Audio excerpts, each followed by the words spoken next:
good morning and welcome back to my channel. I am doing good. I hope you all are doing great. And first of all, a very happy Sharad Purnima. हाँ जी, सो आज है शरद पूर्णिमा का दिन और मैं उठ गई हूँ सुबह सुबह क्योंकि आज खीर बनेगी, बहुत सारा सफाई काम, बहुत कुछ होगा, पूजा होगी. तो मम्मी ने आज मुझे जल्दी उठा दिया है. हालांकि अभी मैं नहाई नहीं हूँ, बस अभी उठी थी, थोड़ा पानी वानी पिया है, फ्रेशन अप किया है, तो सोचा थोड़ी देर बैठ के मम्मी से चैन से सुकून से बातें कर लूँ. पूरा दिन हम लोग प्लान कर ले, उसके बाद लगेंगे काम में. तो अभी फिलहाल मैं जाने वाली हूँ नहाने. सोचा इसके पहले व्लॉग तो स्टार्ट कर दें, फिर आपको दिखाते जाएंगे कि क्या क्या हो रहा है. तो चलिए फटाफट से मैं नहा कर आती हूँ और दिखाते हैं आपको दिन भर की तैयारियाँ. 20 minutes later.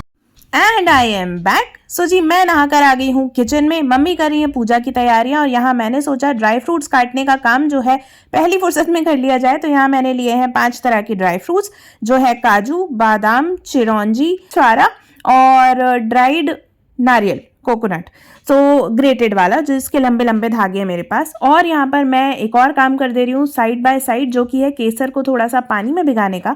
सो हर बार तो मैं ऐसे ही केसर के धागे किसी भी चीज़ में जब बनाती थी तो वैसे का वैसे ही डाल देती थी, बट कलर अच्छा उसका नहीं आ पाता था और ना ही फ्लेवर आता था. तब मम्मी ने मुझे बताया कि इसको हल्के से पानी में थोड़ी सी देर के लिए अगर भिगा के रख दो ना, तब जाके इसका प्रॉपर एसेंस जो है वो उस चीज़ में आ पाता है जिसमें आप डालना चाहते हो. तो अच्छा फ्लेवर, अच्छा कलर चाहिए तो पहले इसको पानी में भिगाना ज़रूरी है. इसलिए मैंने हल्का सा पानी लिया है, 1-1.5 चम्मच के आसपास, और उसमें ये कुछ धागे केसर के भिगा कर रख दिए हैं. जब तक मैं ड्राई फ्रूट्स काटूंगी तब तक इसका पानी जो है वो उसमें सारा कलर आ जाएगा केसर का और फ्लेवर भी आ जाएगा. तो फटाफट से मैंने ये सारे ड्राई फ्रूट्स जो है बारीक चॉप कर लिए हैं. और हर बार तो मैं वैसे डायरेक्टली ही पकते हुए दूध में चावल और ड्राई फ्रूट्स डाल देती हूँ, बट इस बार मम्मी ने सजेस्ट किया कि पहले इनको घी में थोड़ा सा भून लिया जाए तो इनका टेस्ट भी काफ़ी अच्छा आएगा. तो सबसे पहले मैंने ड्राई फ्रूट्स भूनने की करी तैयारी, लेकिन उसके पहले मैं भूल ही गई थी कि सबसे इंपॉर्टेंट काम तो चावल भिगोने का है. वो तो भिगो दूँ. तो सबसे पहले चावल धोए, उनको भिगो कर रखा. इतनी ही देर में हमारा जो केसर वाला पानी था वो एकदम बढ़िया तरीके से तैयार हो गया था. तो फटाफट से मैंने सबसे पहले ड्राई फ्रूट्स जो हैं उनको घी में भूना. जब वो हल्के हल्के से रोस्ट हो गए और गोल्डन ब्राउन हो गए तो उसमें ये जो चावल मैंने गलाए थे उनको भी डाल दिया और इन दोनों को मिलाकर थोड़ा थोड़ा सा भून लिया, ताकि चावल अच्छे से सिक जाएंगे ना तो जल्दी पकेंगे खीर में. और जब ये दोनों ठीक ठाक तरह से पक गए 5 मिनट के टाइम में, इसके बाद मैंने यहाँ पर डाल दिया है दूध. और दूध डालने के तुरंत बाद मैंने यहाँ पर केसर वाला पानी भी डाल दिया है, ताकि ये अच्छे से इस पूरे दूध में मिक्स हो जाए. और थोड़ी देर के लिए इसको छोड़ दिया है सिम गैस पर थोड़ा सा अच्छे से पकने के लिए, ताकि दूध भी बॉईल होता जाए और उसी के साथ साथ चावल और ड्राई फ्रूट्स वगैरह धीरे धीरे उसमें गल जाएं, पक जाएं और इवनली मिक्स हो जाएं. मेरे साथ हो गया है यहाँ पर एक बड़ा सा कांड. यहाँ पर ये जो स्पैटुला था ना, ये गलती से गैस के पास ही रखा रह गया और मुझे ध्यान ही नहीं आया. मैंने कढ़ाई गैस पर रख दी और भूल गई, जिस वजह से इतनी ज़्यादा ओवर हीट हो गई गैस स्टोव कि जो स्पैटुला रखा था वो पूरा जल गया, पिघल गया. उसका प्लास्टिक और उसका पूरा शेप बर्नर के शेप का हो गया. अच्छा हुआ टाइम से मैंने देख लिया, नहीं तो वो बिल्कुल ही आग ही लग जाती, उसमें बिल्कुल बह जाता वो प्लास्टिक. बट नेवरदलेस इसके लिए तो मुझे अच्छी खासी रिग्रेट हो ही रही है कि मैंने क्या बेवकूफ़ी की है. बट अच्छी बात यह है कि हमारी खीर अच्छी पक रही है. हालांकि इसमें मुझे ना दूध थोड़ा सा कम लग रहा था, पकने के बाद काफ़ी कम हो गया था, सिर्फ चावल ही चावल बचे थे.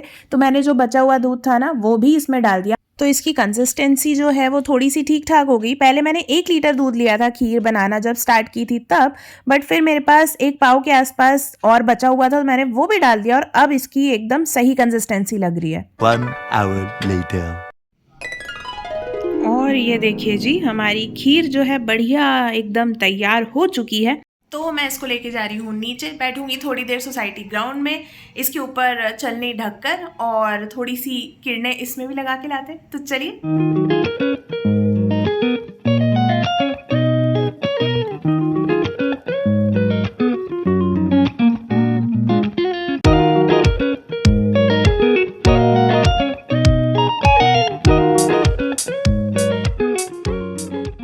The next day.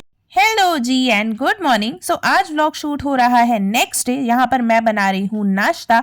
ये है उत्तपम का बैटर. सो आपको याद होगा इडली और सांभर के लिए हम लोगों ने दाल चावल भिगोए थे. तो इडली चटनी तो हम चाय चाय चाय चाय चाय मेरी चाय ओपन गई. यही होता है जब भी मैं बड़े दिल से एकदम मग्न होके एकदम खो जाती हूँ ना व्लॉग बनाने में, तो कुछ ना कुछ कांड जरूर होता है. जैसे कि कल आपने देखा मैंने स्पैटुला जला दिया, आज मेरी चाय ओपन गई. बट नेवरदलेस अभी मैं बना रही हूँ नाश्ता। नाश्ता करने के बाद आज मेरा बहुत सारा काम करने का प्लान है। काम इन द सेंस बाहर के आज बहुत ज़्यादा काम है, तो मैंने लीव भी ले रखी है। सो इस दिन को फुल्ली यूटिलाइज करते हुए चाय नाश्ता करने के बाद मैं निकल गई हूँ शॉपिंग के लिए, क्योंकि काफ़ी कुछ खरीदना था घर का सामान, आई मीन ग्रॉसरी, सब्जियां वगैरह। तो आज मैंने देखा कि मौसम साफ है, देखिए कितना खुला हुआ अच्छा मौसम है। हल्की हल्की सी धूप है बट वो परेशान नहीं कर रही है, पसीना वसीना नहीं आ रहा है। तो इसीलिए मौसम का फ़ायदा उठाते हुए मैं निकल आई हूँ यहाँ पर मार्केट, और हल्के हल्के से बादल भी आ गए हैं थोड़ी देर बाद। तो ये सब तो चलता ही रहता है, धूप छाँव का खेल। और यहाँ मुझे एक बूढ़ी सी अम्मा दिखी जिनको आई थिंक पार्किंसन था। देखो आप, उनकी गर्दन कितनी बुरी तरह से हिल रही थी, और यहाँ पर ये मांग रही थी लोगों से खाना, बट कोई भी नहीं दे रहा। तो मुझे थोड़ा सा बुरा लगा इनके लिए। तो यहाँ पास में ही एक रेस्टोरेंट था, यहाँ पर मैंने फटाफट से खाना ऑर्डर किया। पहले मैं सोच रही थी कि टाइम लगेगा, बट फिर मैंने भैया से पूछा, उन्होंने कहा कि 10 मिनट में ऑर्डर रेडी हो जाएगा। तो यहाँ पर मैंने छोले कुलचे का ऑर्डर दे दिया। मुझे कुछ खास समझ में नहीं आ रहा था, तो मैंने सोचा ऐसा कुछ तो दूं जिससे पेट भरे, फुलफिलिंग लगे। तो ये ऑर्डर मैंने उनके लिए पैक करा लिया। ये लो अम्मा, खा लेना, इसमें कुलचा छोला दोनों है, ठीक है, खा लेना। बड़ा ही अच्छा लगा है यार, वो इतनी खुश हो गई। और ऐसे छोटे छोटे जेस्चर्स में भी कभी कभी ना बहुत खुशी मिलती है। तो बस ये होने के बाद मैं निकल गई आगे शॉपिंग स्टोर की तरफ, क्योंकि मुझे ग्रोसरी लेनी थी। और धूप तो ना बढ़ती चली जा रही थी, मुझे ऐसा लग रहा था कि अचानक इतना ज़्यादा सडन चेंज कैसे हो रहा है मौसम में। बट आई थिंक ये पूरे देश भर में ही है कि अचानक से बारिश हो जाती है, फिर एकदम तीखी तेज़ धूप निकल आती है, अगले दिन फिर आंधी तूफान होने लगता है।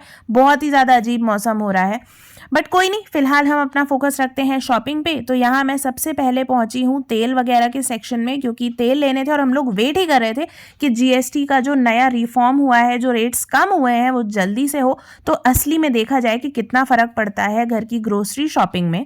तो सबसे पहले मैंने तेल लिया, उसके बाद बाकी जो ज़रूरी सामान थे, पोहा, मुरमुरा, डिटर्जेंट ऑफ कोर्स हमेशा की तरह, और मैगी भी, क्योंकि आखिरी मोमेंट पे सबसे ज़्यादा सहारे का काम जो है वो मैगी करती है, जब आपके पास कोई और ऑप्शन नहीं होता है और आपको मिडनाइट क्रेविंग या फिर बहुत ज़्यादा काम करने के बाद थकान हो जाती है और आप कुछ बनाना नहीं चाहते। तो बस ये सब लिया, और स्पेशली लिया रवा मैदा, मम्मी ने मंगवाया था क्योंकि दिवाली पे हम लोग मठरी वगैरह भी बनाएंगे।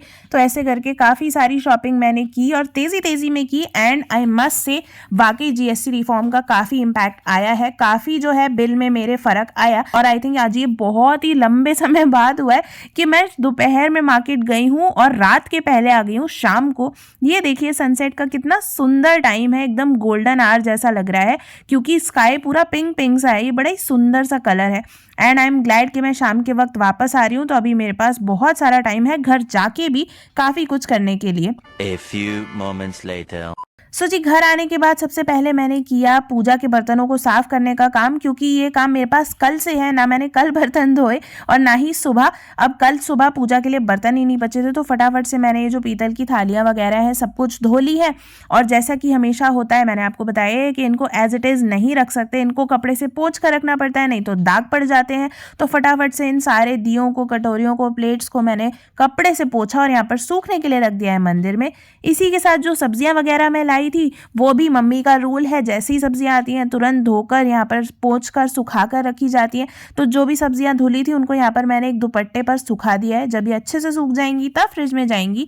और यहाँ हमारे बर्तन भी देखिए चमक रहे हैं, सूख भी गए हैं। अब इनको उठा के मैं रखूंगी अंदर। तो चलिए आज के इस व्लॉग को यहीं पर करते हैं एंड। मिलेंगे आपसे कल नेक्स्ट व्लॉग में। Till then take care and bye.